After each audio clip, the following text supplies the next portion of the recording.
Season 3 of The Pass is here. I know it's long overdue. We have a new intro. We still got the same content. Well, actually, it's a little bit of new content because there's new things going on in 2019. So buckle up. We got a lot of things to talk about on The Pass.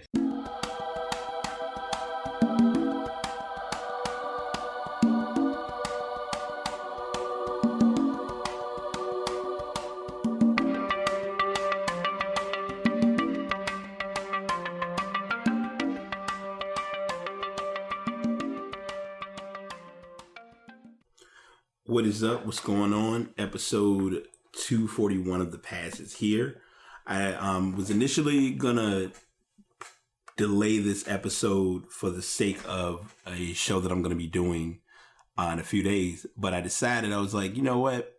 I may as well go ahead and get the sports content that has happened this week on the table, talk about it, dive into it, and just let y'all know how it is. So without further ado, we're going to go ahead and get right into the madness and the chaos. Hockey, we have our 14, well, not our 14, but we have our semifinal matchups. So you had the Dallas Stars going against the St. Louis Blues. Colorado Avalanche were able to upset the Calgary Flames. They're going to be playing the San Jose Sharks, which is huge because that's showing you that both the Western and the Eastern Conference teams that were in the Stanley Cup last year, neither one of those teams will be in it this year, which is always generates parity. So I'm always up for that. The Boston Bruins have progressed, and the Columbus Blue Jackets also progressed. And also you had the Carolina Hurricanes, which I did mention before, upset the Capitals, and the New York Islanders were able to beat the Pittsburgh Penguins. And it makes the Islanders is an interesting story because last year they were the coach. The coach of the Islanders was the coach of the Washington Capitals. So what a difference a season makes. So that's where we are right now with our matchups. Some series have already started. Actually, I think all of them have gotten started. The Bruins are ahead 1-0 against the Blue Jackets. Islanders are ahead of the Hurricanes 1-0. The St. Louis Blues are ahead of the Dallas Stars 1-0. And finally, the San Jose Sharks are in front of the Colorado Avalanche 1-0. And they won their game 1-0. So those are your NHL updates. And I know it's like, wow, you're starting podcasts with hockey. That's telling. But I wanted to get that out of the way because basketball and football are going to be the meat and potatoes of this podcast. As the title shows, it's going to be sports, and more sports. No stuff really to share. I'm not really going to get into any asses of the week because, I mean, there's no need. There may be a story that could be a potential ass of the week, but we'll get to it accordingly. But going into the NBA playoffs, all of the teams are ready except the Nuggets and the Spurs. They're playing game 7, I believe, tonight. Let me double check because I believe they are playing tonight. If they can give me a date, that would be great. Probably so. Yeah, they play tonight at 10 p.m. Wow. Where do I begin with the playoffs this year? We already had most of the East just about done and finished. Bucks and the Celtics, they were already ready to go. Game 1 is tonight. Game 1 for the 76ers and the Raptors is tomorrow. What is there to say? I mean, the 76ers did what they were supposed to do. They knocked off the Brooklyn Nets. The 76ers had a little bit of fun with the celebrations or the celebratory gestures that the Brooklyn Nets always give whenever players score. And it's basically a way of telling them, hey, y'all gonna be at home watching us and y'all can celebrate all you want. Go Sixers. The Raptors did win their matchup, which was not surprising. I think a lot of people were thinking that was going to be the upset series, but no, nothing to kind of pull away from that matchup. I've been slipping on addressing these, but I'm going to bring them up now because I always like talking about them. If you are a sports follower and you keep up with Bleacher Report, one of the best intros, the best parts that they've added is Game of Zones, which when I first used to see it, I didn't really make too much over it. But now that I've watched it more, I really love it and get it. This week it was, let me backtrack. Last week it was Dame Lillard trying to get DeMarcus Cousins to Golden from New Orleans to join Portland. Ended up going to the Warriors, obviously. But at the time, they were showing Dame Lillard as far as him rapping and his skills in music, things of that sort. Well, this week, it was the Raptors in the trade placing DeMar DeRozan on the trade block. And it was the confirmation of the official trade happening, who was involved in the trade. It was Kyle Lowry's boy. Him and Lowry and DeRozan were best friends. They still are, I'm going to assume. And it was the introduction of Kawhi Leonard coming to the Raptors. That's kind of the condensed version. I don't want to give too much of it away, but that kind of gave it away. But if you're a fan of Game of Thrones, you value Game of Zones in the basketball aspect, even if you don't watch basketball. And it's interesting for me because I haven't watched Game of Thrones in a couple of seasons, but I do watch Game of Zones on Bleacher Report. Probably because it's shorter and I also have time to watch it. But it's interesting. I'm bringing that story to attention because with the Western Conference, we already had the Rockets had already beat the Jazz, and that series ended. We were waiting on Golden State to win their series and Portland to be OKC. Westbrook and Damian Lillard are two of the most interesting point guards to watch play basketball. Lillard has always played with a chip on his shoulder, by default, by nature. Westbrook, as I've talked about on the show before, plays at 100% all the time. There's really not much of a letting up for him. And that's, understandable. If it works to your play style or your way of playing, so be it. Lillard utilized his teammates in a better manner than Westbrook did. And I say it in a slow sense only because it's not to say that Westbrook doesn't value his teammates. I think, and I've talked about this, or it's been said on different shows, but I can kind of see it as to where people are coming from. Westbrook is the star. Westbrook is the main guy. But the problem being that Westbrook always has the ball, it takes away from who your main guy should be, which in most cases would be Paul George. If you go back and look at Paul George with the Pacers, in the Pacers organization, he was their go-to guy. The injury happened, very heinous injury. He came back from that and has been playing good basketball ever since. He's made the All-Star team. I believe he made the All-Star team both times with OKC. He made it once more with, that was very loud. He made it once more with the Pacers before deciding to call it quits. Not call it quits, but before leaving their organization or demanding a trade. I say all of this to say it as the series went the way I expected.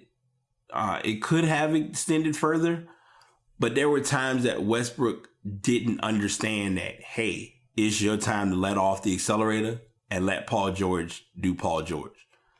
And it's tough now with basketball because if you watch a lot of basketball, this is high school, this is college, and it's obviously the NBA. There's more one-on-one than there's team basketball. And you notice it more throughout how the game plays. So I just bring that up to kind of point out how key it is to have players on your team that are doing what they're supposed to be doing as far as winning and bringing the right culture to basketball. So you have that matchup.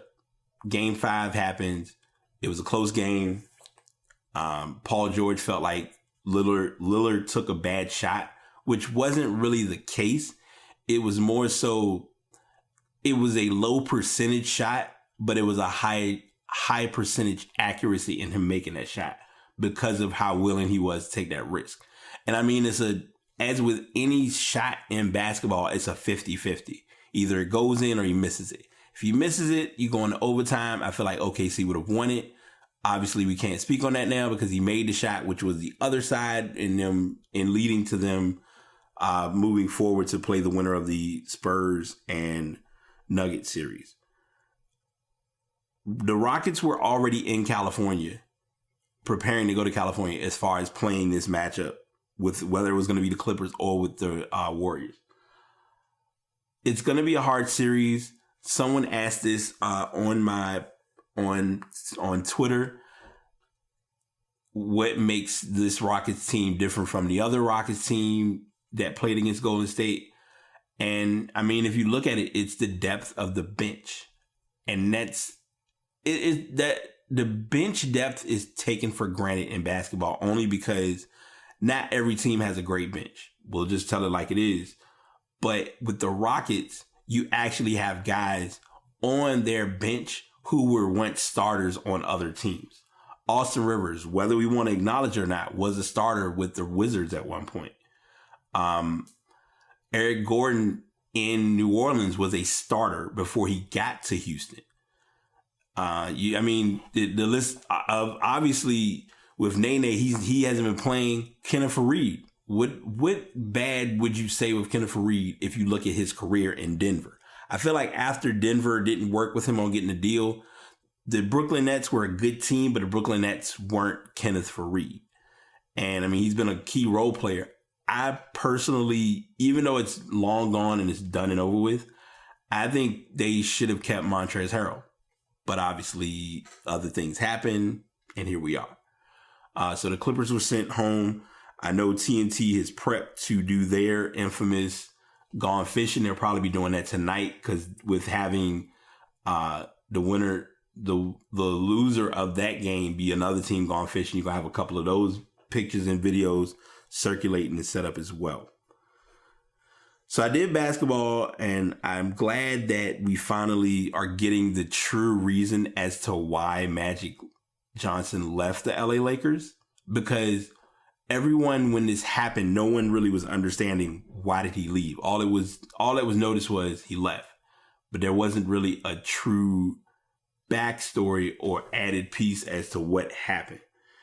And now with this story coming about, it's confirmed that the reason he left was he was copied, or as they call it, carbon copied, CC'd on emails about his job performance.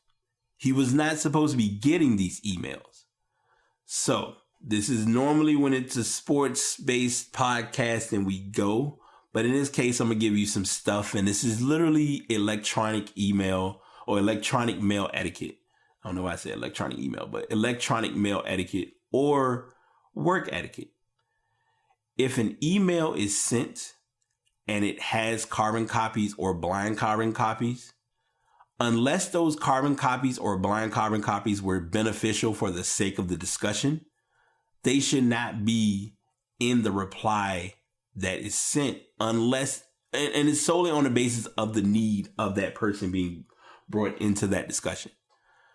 Case in point, if you're requested to have a meeting with management, and it's going to be management and any supervisors who are part of management, the manager, the supervisors, and you should have that email, and all of y'all should be part of the carbon copy or whatever. Because then if it's a reply to all, everyone who's in that circle in that window gets the email. I know that's like a weird way of explaining that, but that kind of is like what this all entails. Magic Johnson, so he abruptly quit as the Lakers president of basketball operations earlier this month. And according to news reports, it was because management sent emails criticizing his bad performance, and Johnson was copied on those emails. On Colin Cowherd's show on Wednesday, US Today reported Bleacher Report senior writer and Fox Sports 1 analyst Rick Bucher detailed the story involving owner Jeannie Buss and general manager Rob Pelinka. My understanding is that there were some emails that were exchanged between Rob and Jeanie about Magic and how and about what Magic was and wasn't doing. They were critical emails, and somehow, some way, Jeanie, from what I understand, was CCing or blind CCing Magic on everything.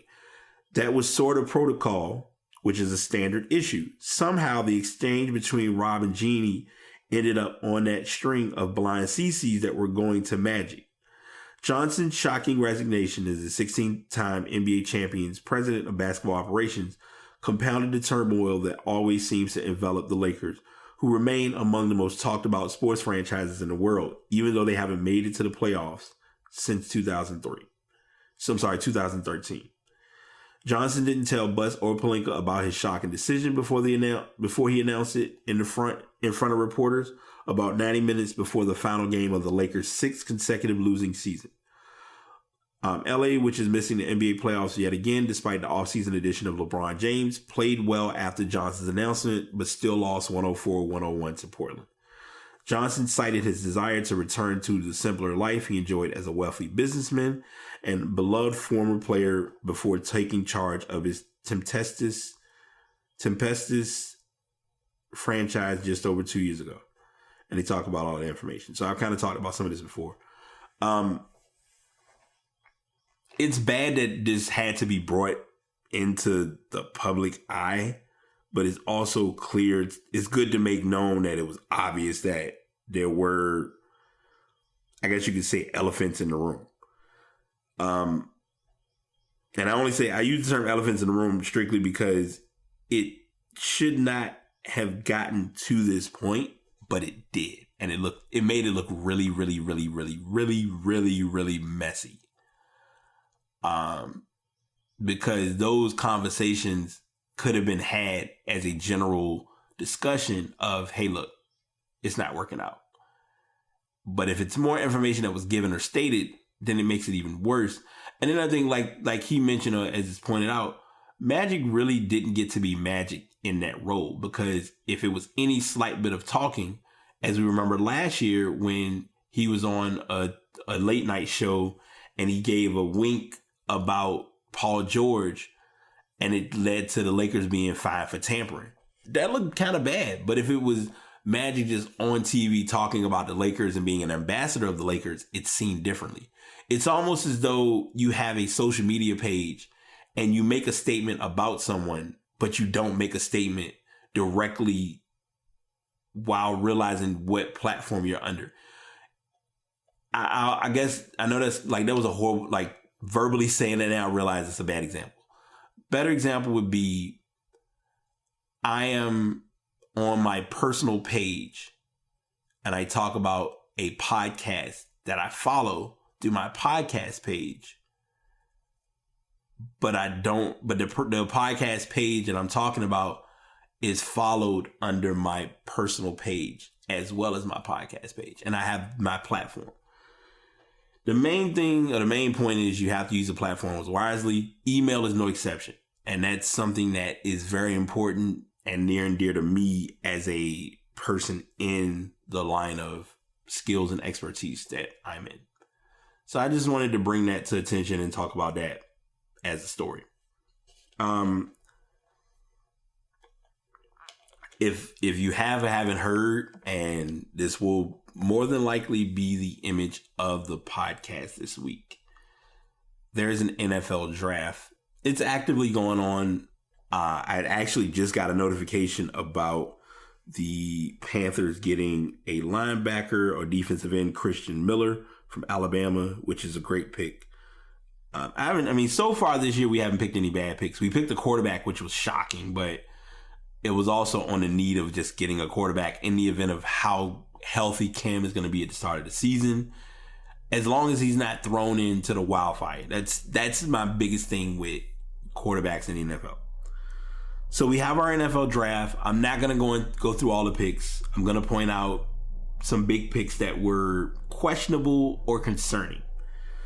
Everyone kind of knew this was happening, but it was more clear when it actually happened.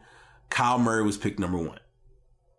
Not everyone thought he was deserving of being number 1, but Arizona picked him with the basis or with the factor of the type of quarterback he is and the type of gameplay that he has. So him being picked up generated questions and concern about Josh Rosen, which I'll get into in a moment. Most of the draft early on was about expected.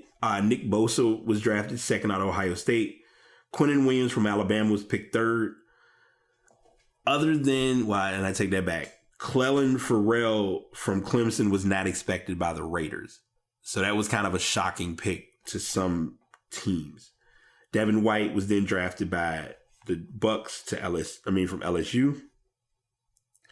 Number 6, the Giants were the big story. It was even to the point where Joe Budden's fiance, and I'm not name dropping, let me backtrack.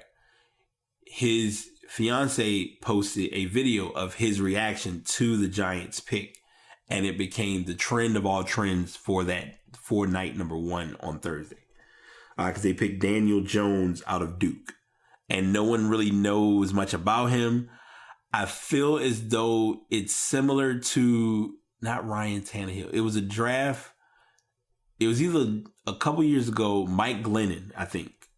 Mike, I know it was a quarterback from North Carolina that nobody expected, and there was a quarterback from North Carolina State that both, whether you want to say it or not, weren't the best of quarterbacks, but I mean, they played, I guess you could say.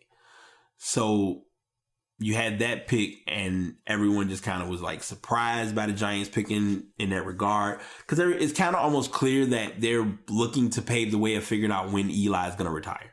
I don't see Eli leaving this year, but in a few years I can see it happening, but who knows? What they were expecting them to do was pick Dwayne Haskins from Ohio State.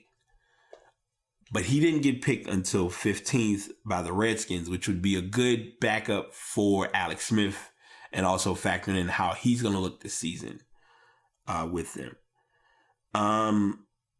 There weren't any other shocking or standout picks after Haskins, Carolina. Our first pick was a offensive tackle, Brian Burns out of Florida State, which I thought was a good pick. And our next pick wasn't until the second round. Most of the picks that I've seen were pretty good. I mean, there wasn't really anything that was astonishing. And I even noticed it when I talked with everybody in the group about my sports group on Facebook.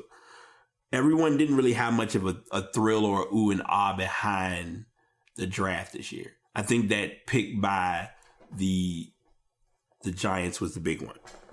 So Kyler Murray gets picked up by the Arizona Cardinals. Josh Rosen was their go-to starting quarterback initially, so we thought. Nothing happened on draft night 1. You almost could have said it didn't happen on draft night 2, but near the end of draft night 2, or in the midst of draft night 2, a trade occurred. And that trade was to send Josh Rosen to the Miami Dolphins. The trade was talked about on night 1, but they couldn't get a deal really in place for it the way they wanted to. So the Miami Dolphins did make a big splash at quarterback by acquiring Josh Rosen in a trade with the Arizona Cardinals for a second round selection, which would be number 62, the 62nd pick for this year, and a fifth rounder in 2020. The Cardinals used this year's pick on speedy UMass wide receiver Andy Isabella. Arizona had wanted a first round pick for Rosen, but the Cardinals' leverage diminished after they drafted Kyler Murray first overall Thursday.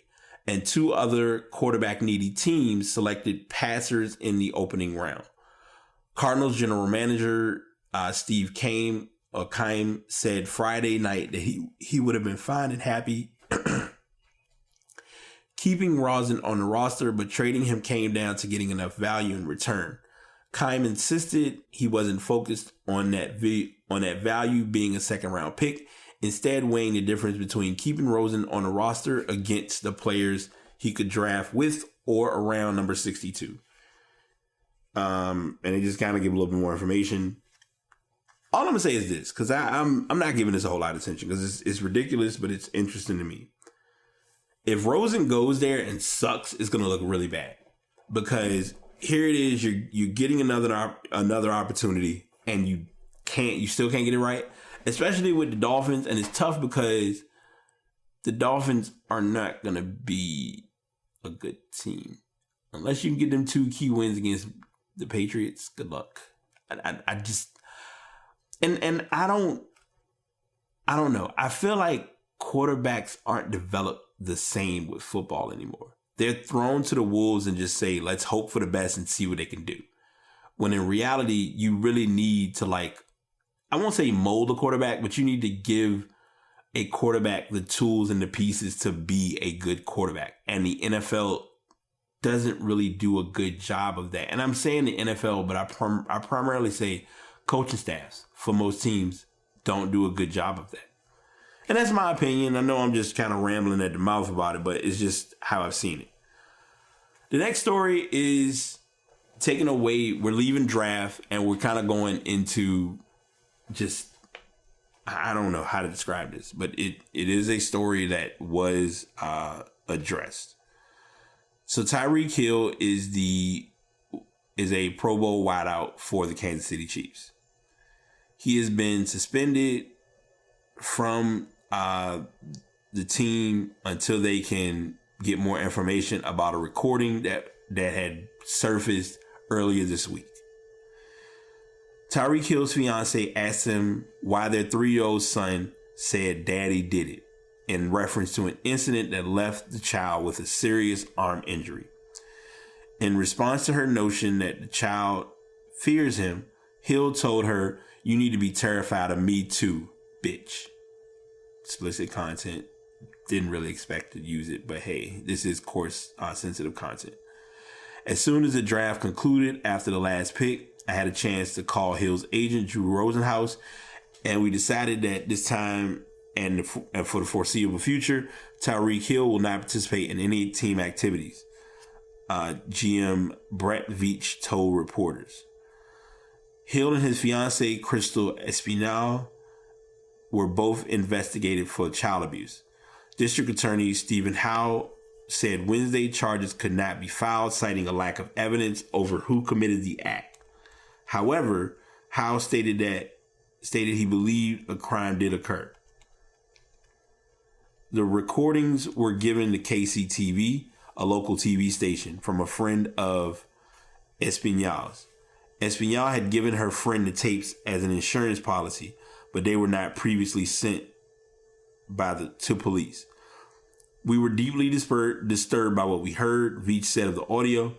In the clips, Hill denied breaking his son's arm, which then led to the team releasing him, or kind of placing him on not participating in any team activities.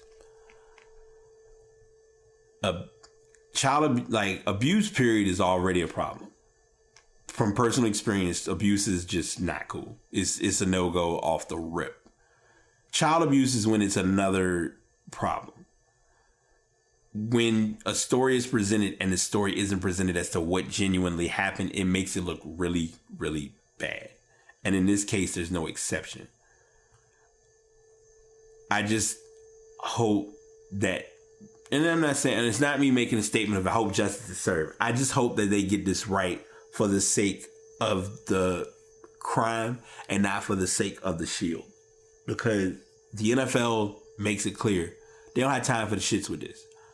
And the fact that, you harmed a child but claiming that you didn't do it, it just doesn't make it look right whatsoever. And I'll just leave that story at that. I hope the child is okay. I hope nothing more extreme has come from this since then. But it looks really, really, really, really bad. That's kind of the best way to put it. So I'm going to end this show a little earlier than expected, but I'm going to end this show on a bit of a high but low note, only because, as anyone knows, the Madden curse is real. Anyone who watched football last season couple months ago now. God dang. The Patriots did go to the Super Bowl, but the team that they beat to get to the Super Bowl, Kansas City, was a pretty good team. And we didn't know how good they were until the season progressed and they were really starting to win games. And in winning games, it led to, during the season, obviously I have to pick an MVP vote. The MVP was awarded to Patrick Mahomes. Now, fun fact, because I was slow in realizing this, I thought Patrick Mahomes was a rookie. Turned out this was his second year. Year one, he was behind Alex Smith. Didn't really get to see much time because he was on clipboard duty. But it turned out when they traded off Alex Smith, Mahomes came in and, he was turning it up ever since.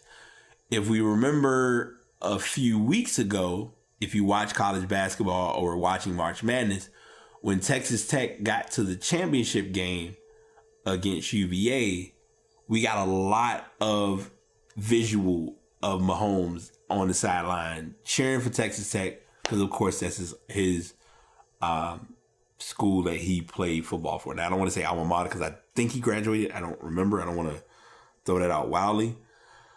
I say all of that and I mention that information because Mahomes is the cover athlete for Madden 20, which would be coming out in August. August. They always bring it out like preseason. So in August, we should be expecting Madden. I think it's a good move. It sucks because there's always that challenge of the infamous Madden curse. So we don't know how that could impact based on his upcoming season. But we're here. And I will say this, and I guess you can kind of acknowledge this as my closing. That hurt. I was looking back at some information about Madden, the Madden curse, players who have been trying to make the cover. I'm going to say it without saying it. I was looking or expecting to see, why hasn't my boy made the Madden cover? Cam Newton. Cam had two chances. The year when Gronk made the cover, and the year when Calvin Johnson made it. It's tough because both of those players went through a curse in their own way because I think Gronk was out that season and Calvin Johnson, if not a year or two later, retired. But I'm saying all that to say that a curse is what you make it, because if you really look at it, even with him not making the cover, Cam ain't really had the best seasons, and I'm on this show gonna say this is gonna be a long season for Carolina. It's gonna be a long season for a lot of teams, but I'm really keeping my eye on Carolina this year, obviously, because that's my team, but also just to pay attention to how transactions are gonna go down with the team and with everything that has happened within the organization. And my passive message to everyone is to not just be aware of your surroundings, but be open to your surroundings. I think sometimes we're open, but we're not as open as we should be.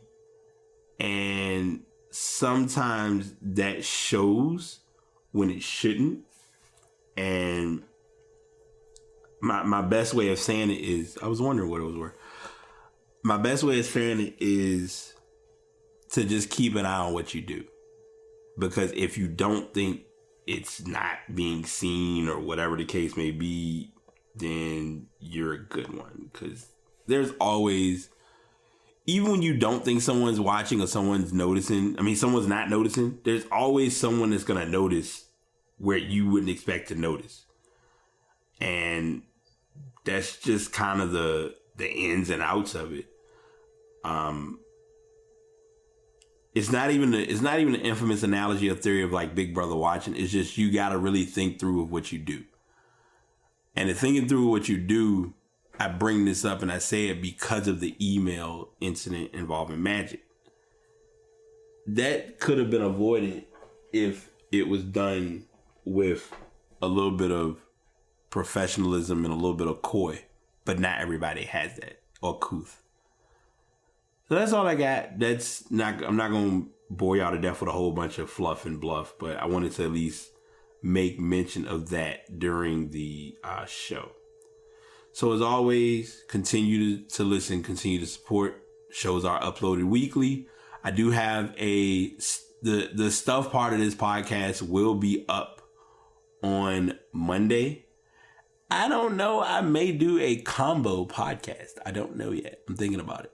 So we'll let it run its course. But until next time, y'all take it easy. The Pat signing out. Y'all have a good one.